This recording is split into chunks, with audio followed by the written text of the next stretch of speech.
And ఒక important question sir, అది మీరు మాట్లాడితే ఇంకా బాగుంటుంది. నవడేస్ చూస్తే ఏ యూనివర్సిటీ అయినా కావచ్చు, కాలేజ్ ఏదైనా కావచ్చు, ఎడ్యుకేషన్ ఏదైనా కావచ్చు. సో ఇప్పుడు టెక్నాలజీ అభివృద్ధి చెందిన తర్వాత ఏమైందంటే, ఒకప్పుడు ఏంటంటే ఇన్ఫర్మేషన్ అంటే ఫ్యాకల్టీ నుంచి, బుక్స్ నుంచి వచ్చేది ఇన్ఫర్మేషన్. ఇప్పుడు టెక్నాలజీ అభివృద్ధి చెందింది, ఏఐ వచ్చింది, చాట్ జీపీటీ వచ్చింది, అండ్ ఏదైనా ఇన్ఫర్మేషన్ కావాలంటే గూగుల్ సెర్చ్ చేసేసుకుంటున్నారు. చేతిలోకి మొబైల్ వచ్చిన తర్వాత ప్రతి ఒక్కటి మన దగ్గరికే వచ్చేస్తుంది. సో ఈ థింకింగ్ అనేది స్టూడెంట్స్లో కూడా మారింది.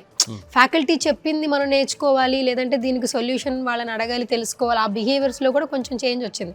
సో ఇప్పుడు ఎక్కడ చూసినా కూడా సోషల్ మీడియా ఇంపాక్ట్ స్టూడెంట్స్ మీద ఎక్కువ ఉండింది. సో ఇక్కడ కమింగ్ టు మార్వాడి యూనివర్సిటీ, పేరెంట్స్కి మీరు ఇచ్చే అష్యూరెన్స్, సెక్యూరిటీ ఏంటి? అష్యూరెన్స్ అంటే ఒకటి గుర్తుపెట్టుకోవాలి, పేరెంట్స్ ఒక సర్టెన్ ఏజ్ వచ్చిన తర్వాత స్కూల్ పిల్లలాగా కర్ర పట్టుకొని వాళ్ళ వెనక తిరిగేది ఉండదు, రైట్? కాకపోతే ఎప్పుడైతే పిల్లలు వాళ్ళ లిమిట్స్ దాటుతారో, ఎందుకంటే ప్రతి ఒక్క మీరు చూస్తే ప్రతి ఫ్లోర్ దగ్గర నుంచి ప్రతి corner everything it is all CC cameras సర్వేలెన్స్లో ఉంటారు. ఎక్కడైనా ఏదైనా తప్పు చేస్తే మాత్రం యాక్షన్ స్ట్రిక్ట్గా ఉంటుంది. సో దాంట్లో ఎటువంటి పరిస్థితుల్లో కాంప్రమైజ్ ఉండదు, ఎవరు రికమెండ్ చేసినా కూడా కాంప్రమైజ్ ఉండదు.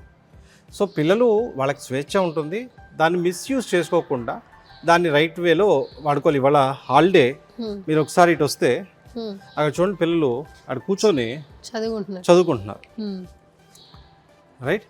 సో ఇవాళ హాలిడే ఉన్నా కూడా పిల్లలు చూసి ఎంత ప్రశాంతంగా చదువుకుంటున్నారు అంటే it's all depends upon student, right? అంటే టెక్నాలజీకి ఎప్పుడు 2 edges ఉంటాయి.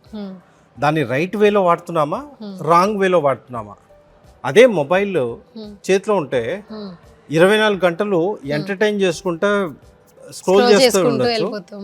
అదే మొబైల్ ప్రపంచంలో ఉన్న లేటెస్ట్ టెక్నాలజీ గురించి కూడా చెప్తుంది, what is happening around the world అనేది చెప్తుంది. సో ఆ రకంగా మనం చూసుకున్నప్పుడు it's all depends upon how student will utilize it. ఎందుకంటే మరీ మనం స్కూల్ లాగా ప్రవర్తిస్తే కరెక్ట్గా ఇంకొక 4 సంవత్సరాల తర్వాత, ఫస్ట్ ఇయర్ పిల్లోడు అయితే ఇంకో 4 సంవత్సరాల తర్వాత జాబ్ చేయాలి. ఆ రోజు అక్కడ ఎవరు కర్ర పట్టుకుని కూర్చుంటారు, రైట్? సో వాళ్ళని ఎట్లా నియంత్రించుకోవాలో, వాళ్ళు ఎట్లా అప్డేట్ చేసుకోవాలో, ఇదంతా కూడా అంటే గుర్రాన్ని వాటర్ వరకు తీసుకెళ్ళొచ్చు, కానీ తాగాలా లేదా అనేది గుర్రం డిసైడ్ చేస్తుంది, ఓకేనా? సో ఆ రకంగా దాన్ని పిల్లల మీద డెఫినెట్లీగా ఆధారపడి ఉంటుంది.